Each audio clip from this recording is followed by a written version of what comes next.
Okay, so very quick. You know, my lives are not that long. I don't like to make it long. No me gusta. No me gusta. So, I made this publication about my public WhatsApp, but then I figured, damn, I think I made a mistake because I should have left it all the same across the board. ¿Cómo estás, primo? So I'm leaving you with this number, 856-320-8653. I'm gonna leave the live saved so that you guys have the opportunity to get this. You can find me on YouTube, La Mona Amaya 177. This number is for you to contact La Mona, right? But there's a part. To say, hi Mona, how are you? I like your videos. You know, when you do your lives, I want to see this and that, and blah, blah, blah, and what have you. But I'm not going to have that. Primo, ¿quiere venir a la cámara? ¿Quiere venir a la cámara, primo? Para que lo conozcan.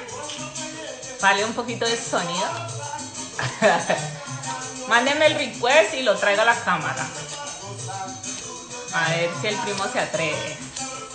Entonces la mujer no lo deja. So this number is one of my personal numbers that I always check, you know. And because my WhatsApp, I think it's gonna change, right? But for now, I'll leave you with this that is not gonna change, and that I have this one. So, bien rapidito en español para aquellos que no hablan español. Yo boté el WhatsApp mío público de La Mona Amaya.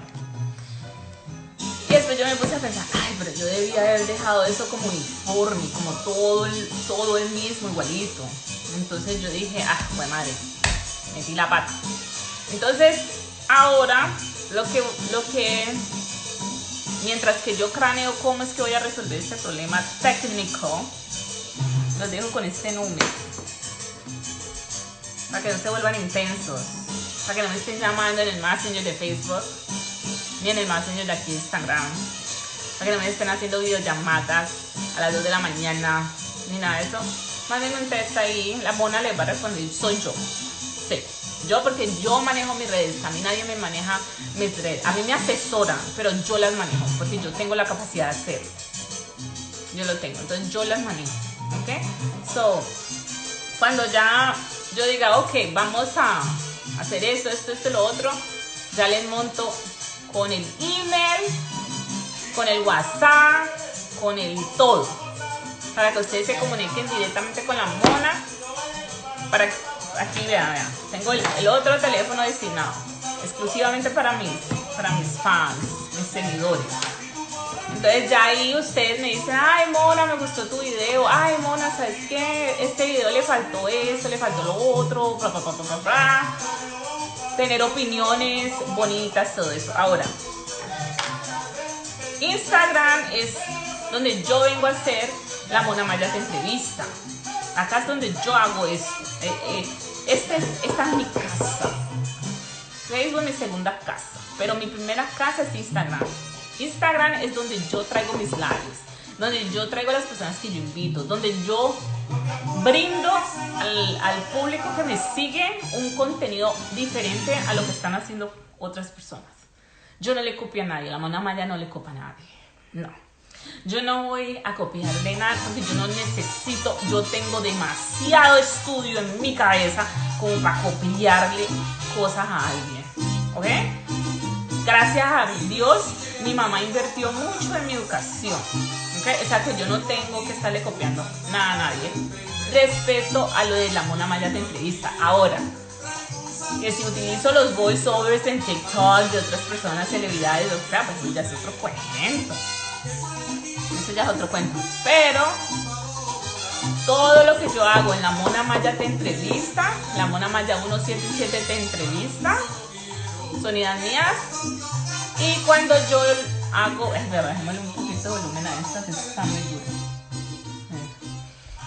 Y cuando yo hago mis entrevistas, no es algo de que esta mujer vino caída a la mata y invitó a esa persona a la cámara y entonces comenzaron a hablar. No, todas mis entrevistas son craneadas.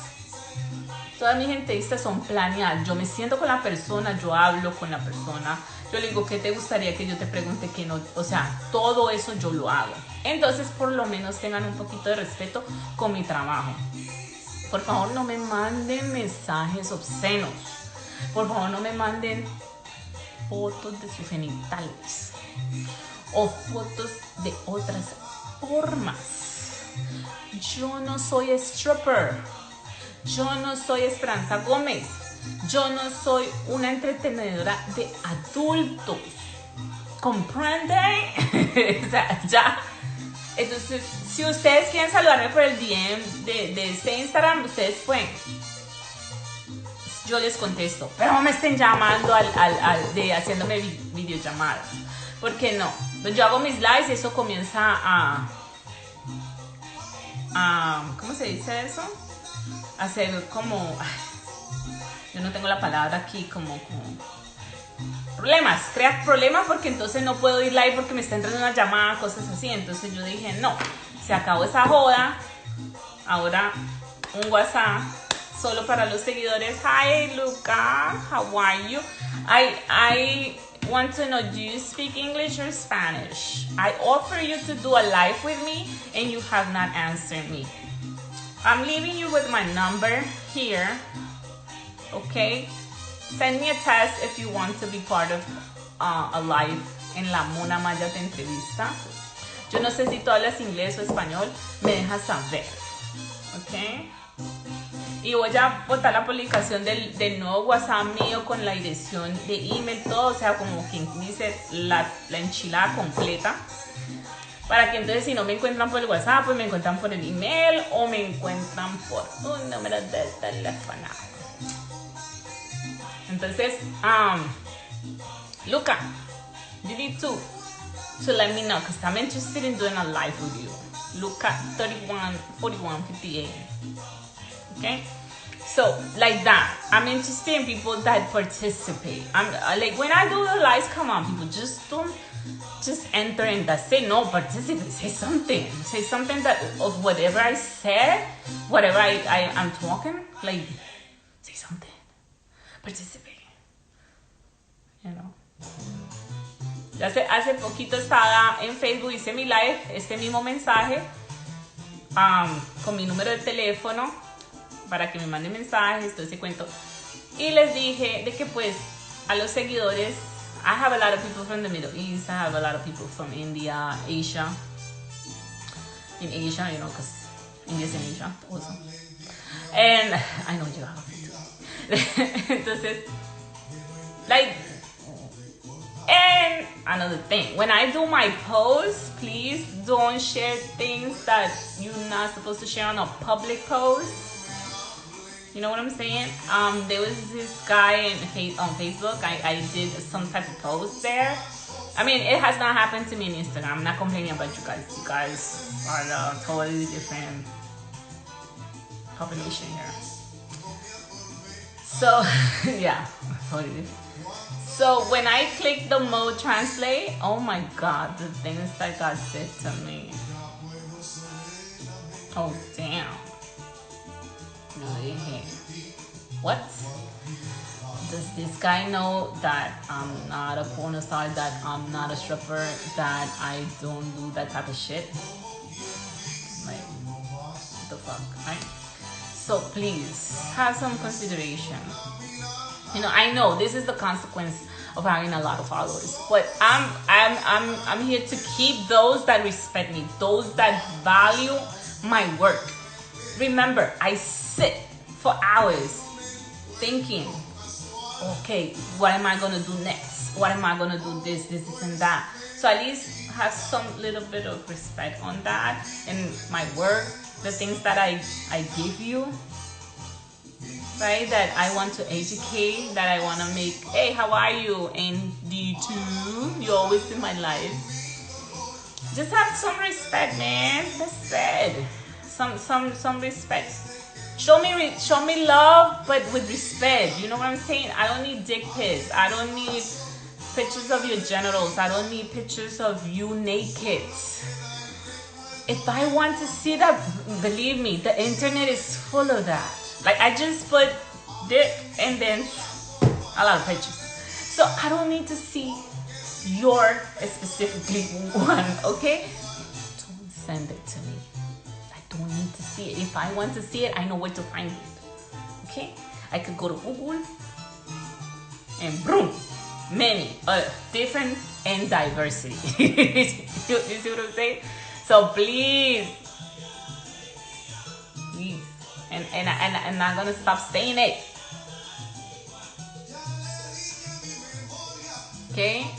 I see that people's like Instagram public here, like the people, is harder for them to follow you.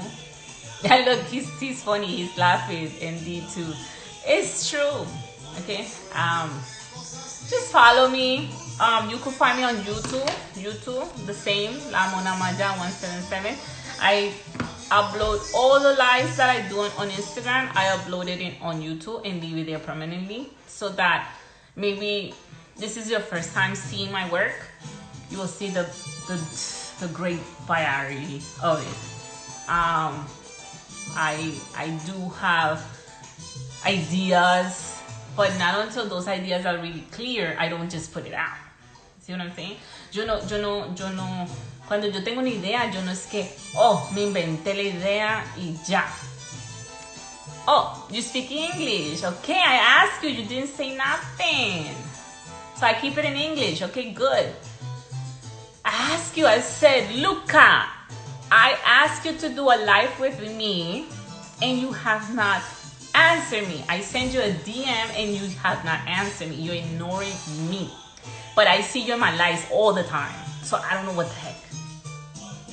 Okay, so if you really want to do a live, I have an idea of a live, and if you want to participate, here's my number, and this is my how you find me, La Mona Maya 177 on YouTube, and then subscribe to my channel, and you see what I do. Okay, and then that's it. And if I speak Spanish, it's because I do have followers. I have followers that do speak Spanish, so don't be selfish. Don't say I don't understand, because also they don't understand. I have to translate it. ¿Quién es este? Él me dijo que le fascinaban mis videos.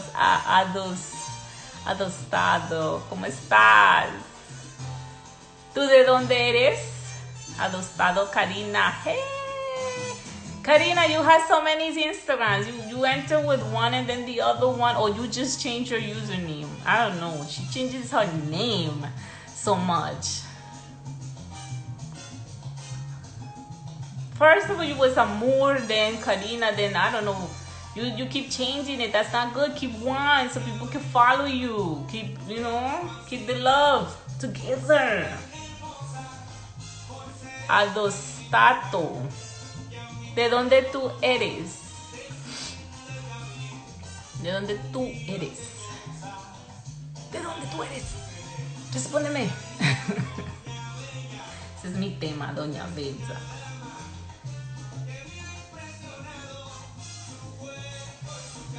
Bueno, entonces, I leave you with this because people are not saying nothing to me. So you see, this is what I say. I ask a question and they don't answer me back. Oh, it's so annoying. It's so frustrating.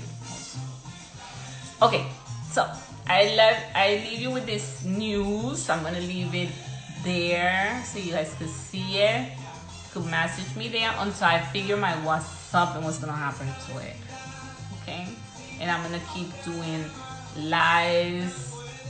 La Mona Maya 177 te entrevista. Okay, we will continue to do interviews of themes and issues that are around us as a globe, because we are a global community here on Instagram. And my last live was about the 40s. You know, when you hit the number 40, you know, let me write it down. The 40s. When you reach this number 40, right? We were talking about with Adriana, you know, the girl that I invited, Adriana underscore Segura 1546. We were talking yesterday about that type of crisis in a marriage, and sometimes when a marriage, I was raised in a traditional family, Colombian family. I was born in 1979, like at the end of the 70s, beginning of the 80s, right? But I'm categorized within the 1970s generation.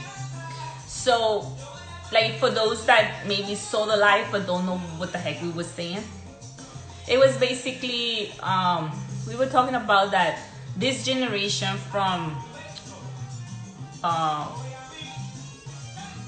the 70s until like 85, that's it, until 85. All of those people, I'm not saying every single one, but most of them were raised by single moms. And our moms have us so young. Like, my mom had me young. My mom had me like a baby, you know what I'm saying? She was only 16 years of age when she had me. So most of the people that were born in the 70s were people that were raised by single moms, because it was a phenomenon. The economy changed during those times. The women's movement started, the liberation of a lot of things. Laws that were not in place to protect women started to happening during those times, because the 70s is a time that there's no regulations, that there aren't any regulations established.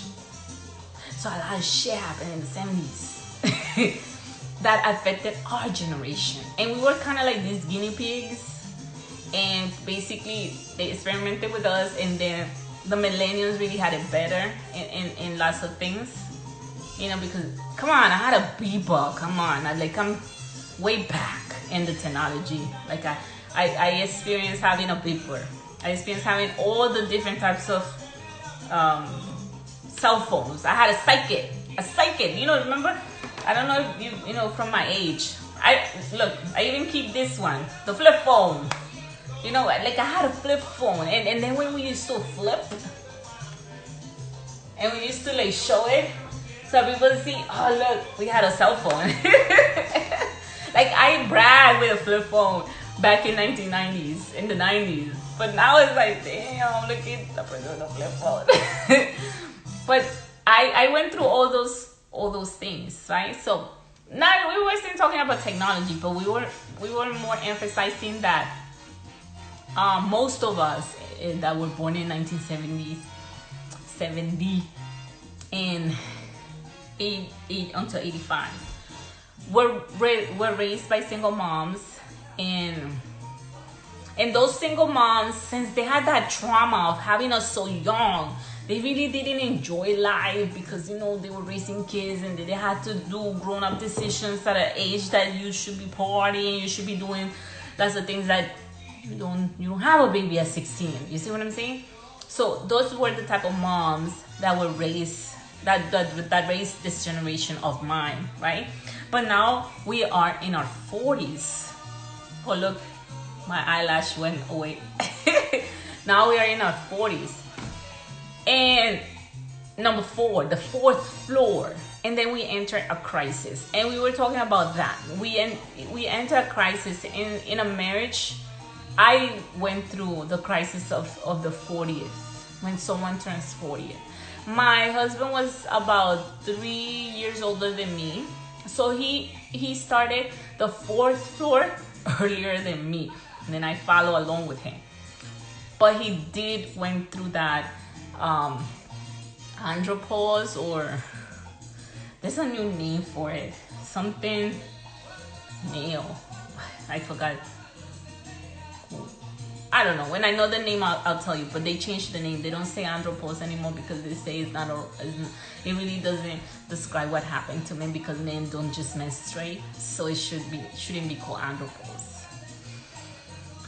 And I believe the crisis of him turning 40 plus us getting, being married, getting a new home, doing so many changes at the same time that we had during that time, like when I moved to Pennsylvania with him, following my American dream, and then it turned into my American nightmare, because Pennsylvania really turned to me as my American nightmare. It didn't turn out well. For some reason, God didn't want me established there. In a way, I wasn't able to establish. I wasn't able to survive in a job. I wasn't able to keep a job. In Pennsylvania, the laws of labor, the labor laws are very, very harsh for laborers, for people that work, and they could fire you anytime. Collecting unemployment is really hard. So all those things were happening in my marriage. So that's why I said, well, let me dedicate this life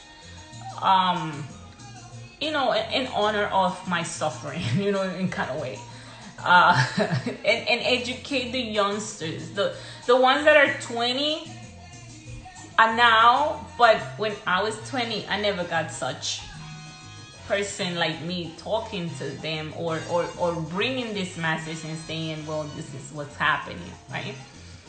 So then we talk about that there's no age for deceptions. Deceptions happen anytime in life. There's no age for that.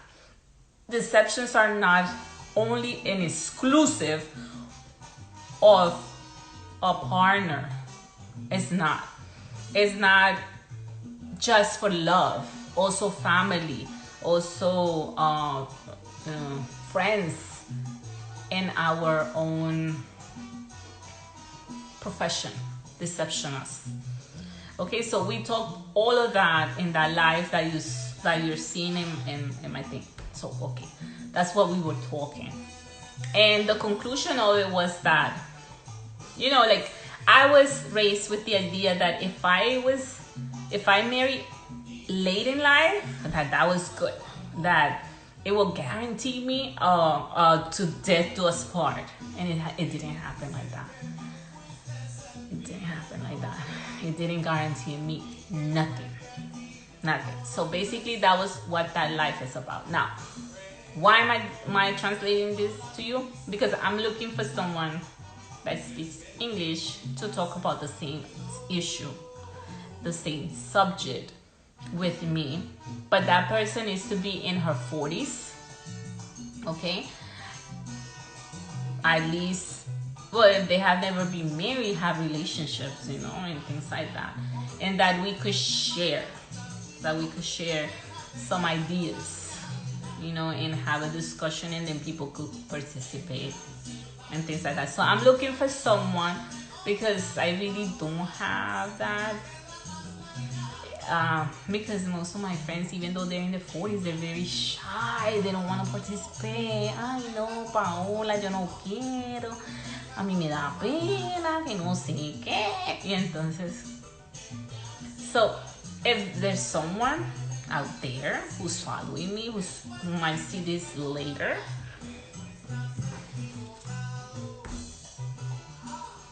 send me a message. Okay? We have a life to do, because the 40s is an extended subject. It's just, you can't cover it in just one life and that's it. No. And our generation is turning, already has turned 40, and they're going through a lot right now, and we should create more conscience about this, more about what to do, and for marriage not to break, because mine was broken and irreversible damage, and at least I could help people not for that not to happen. because that is bad. Y con esa me despido. Hi, William. ¿Cómo estás? How are you, William? I'm about to leave. You just kind of, what the heck? What happened? So, bye. And then don't forget La Mona and my step. I always do this.